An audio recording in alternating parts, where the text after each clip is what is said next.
Hello বন্ধুরা, তোমরা সবাই কেমন আছো? আশা করি ভালো আছো, সুস্থ আছো। তো আমিও ভালো আছি। তো চলো আজকে কি রান্না করেছি তোমাদেরকে দেখাতে এলাম। দেখো, এখানে আছে আমার ভোলা মাছের ঝাল।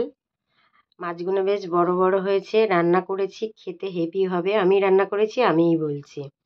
আর এখানে দেখো লাল চকলা ভাজা করেছি। লাল চকলার মধ্যে একটুখানি মটরশুঁটি দিয়েছি, একটু গাজর দিয়েছি, আর একটু আলু দিয়েছি, দিয়ে ভাজা করেছি।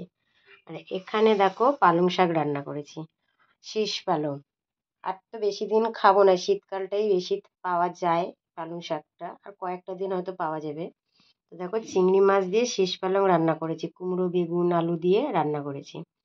আর এখানে আছে দেখো, এটা কি বলতো, এইটা হলো মরলা মাছের টক।